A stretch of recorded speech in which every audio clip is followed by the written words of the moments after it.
Alright, my friends, let's set some ground rules today. Gatekeeper, it's an early access game that was released May 13th of this year. It's $15 and it's, again, early access. It was just on sale for like 15% off, so I think you could have gotten it for like 12 bucks. So we need to set some realistic expectations for an early access game that is $15 and you could have even gotten it for 12. Keep that in mind, please. If you're unfamiliar with Gatekeeper, it's basically an isometric or top-down Risk of Rain 2 full of different characters with different special abilities. You run around various maps collecting items, fighting bosses while upgrading your skills. I think the fact that so many people compare it to Risk of Rain 2 is a massive compliment. Even though so many of you love to remind me how terrible I am at Risk of Rain 2, I mean, look at this. Just stop saying things are objectively bad when the only reason they feel that way is because you're not good at them yet. Stop with the cope. You can be bad at a game, and if you like it enough, you can learn and improve. Just stop blaming everything except yourself. It's terrible for your mental health.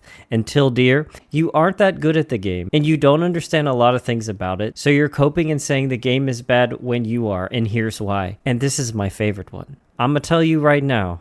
Nurbly doesn't have the skill to fight Umbral Mithrix. The man dies to wisps daily. Y'all know me so well, this is absolutely true.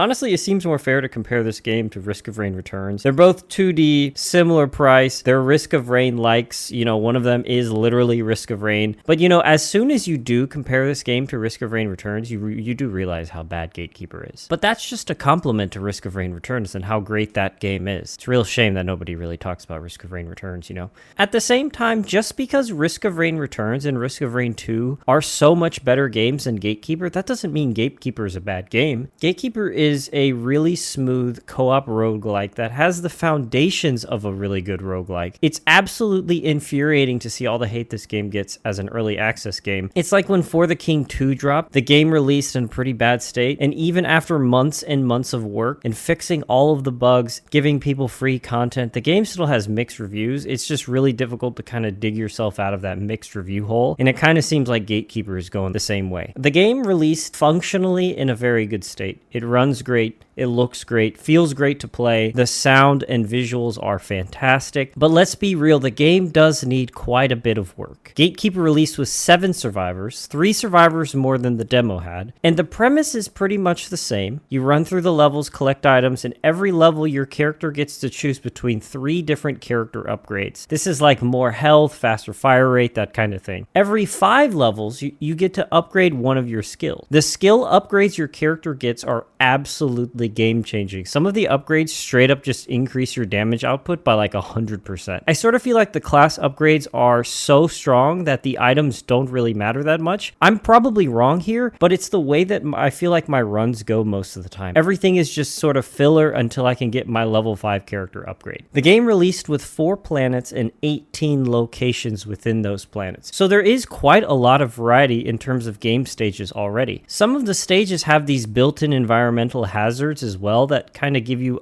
a sense of danger. I quite like the variety of the maps and stages the base game has. The team has released a roadmap, and over the next roughly year, they have 3 more planets and some amount of new locations planned. So I expect to get a lot of stage variety by the end of the roadmap. I typically don't like isometric and 2D games very much, but this game honestly does it pretty well. The game is very comfortable to play, and I've really enjoyed my time thus far. So that's about all the good things I can say about this game. Back to what I mentioned earlier, the game needs a lot of work, and from what I can tell, the devs are aware and are listening to feedback. Outside of the cursed items, they're kind of similar to Lunars in Risk of Rain 2. For some reason, all the items feel kind of boring. I realize I haven't unlocked all the items yet, and there are more coming in the roadmap, but there's still a lot of items out there in the base game. I think the game released with like 80 items. When I pick up items, I don't really feel like I'm doing anything. It might be just because of how good those character skill upgrades are. They seem to overshadow the items themselves. But the items are very basic roguelike items, you know, increase your health, increase fire rate, chance to fire a missile on hit, like an ATG. My favorite items, though, are those orbital items. Most of these are under the augments category, which include basically items like drones from Risk of Rain 2. Heat Concentrate spawns fireball orbitals around you, igniting enemies when they hit, so that's a really fun item. The other is this item called Argument. It's a modifier that puts a circle around you that damages enemies when they get close. It's kind of like you've got this, you know, circle of razor wire around you, and if the enemy walks into that field, they take damage. The item says it does 20% damage every 0.2 seconds within a 6-unit radius. Dude, this item's completely busted. If you increase your base damage with your character upgrades and get a few of these, dude, you just walk near the enemies and they just die. This item probably needs a rebalance. But apart from those items, I couldn't tell you any of the other items. I mean, a few of the curse ones are kind of cool.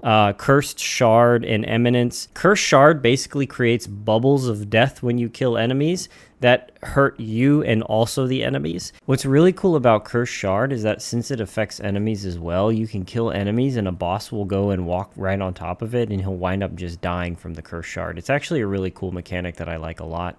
And Eminence just doubles the damage to everyone. This one just kind of feels like it just makes the game go faster. So if you feel like the game is a little bit slow, you can put that on for a little bit of danger. One of the things I feel like I'm really missing is any ability to control my run. In the demo, when you picked up an item from one of those altars, you were able to pick from 3 items. And I know this is coming back in the next update, sort of, but I really like that I had some control of the items that I picked up. Now you're just at the mercy of RNG. There are some totems that let you pick between 2 items, but most of the items are just sort of randomly dropped and you have no control. One of the cool things that they added since the demo are these like printer scrapper things. I think they're called forges or blacksmiths. On every stage, you have a chance to spawn a single forge that lets you scrap and convert those items into some other item. And having just one of these, not even guaranteed on every stage, is way too low. I mean, look at Risk of Rain and how many printers and scrappers spawn on each stage. The printer scrappers on Risk of Rain 2 really give you a nice level of control that Gatekeeper kind of desperately needs. And it doesn't have to be good decisions. Like, of course you should print all your items into bison sticks. I mean, duh. The multiplayer experience is great. I haven't played much in co-op. Please add me on Steam if you do. I'd love to play more co-op, which is surprising because these kind of games, generally I prefer to play solo, but the times I've played co-op, I've honestly had a lot of fun. The last thing I wanted to touch on here is a little bit of the roadmap. There's a new update coming out in the next few months. I mean, by the time you watch this, the update's probably going to be out. They're adding what's called Delta, which basically seems like it's just going to be like the Bazaar in Risk of Rain 2. It's a place where you can take a bathroom break, maybe shop for some items as well. I think they've teased that. The maps are getting bigger, which is interesting. I'm not sure how I'm going to feel about this because I feel like sometimes I've played this game and I've just been running around looking for items or looking for enemies. So hopefully this one doesn't slow the game pace down too much. So we'll see how that goes. They've been teasing some kind of way to upgrade items. Not really sure what this means. It seems like they're not even sure what it means, but it hopefully adds some more item diversity and some more interesting synergies with items that, again, this game really desperately needs. And finally, this roadmap coming out here in the next few months, they're going to add new items, artifact banning, some kind of quest. They're going to balance some items and introduce some new location. The game has issues. It's by no means perfect, but remember, it's early access. It's $15 and it has a pretty ambitious roadmap. I hope over the next year or so they can polish out some of these gameplay mechanics that the community will absolutely be yelling about. Please give it a shot. And if you own the game, again, please add me on Steam so we can play. And also let me know what you think of this game so far. As always, thanks for watching. I'll see you in the next one.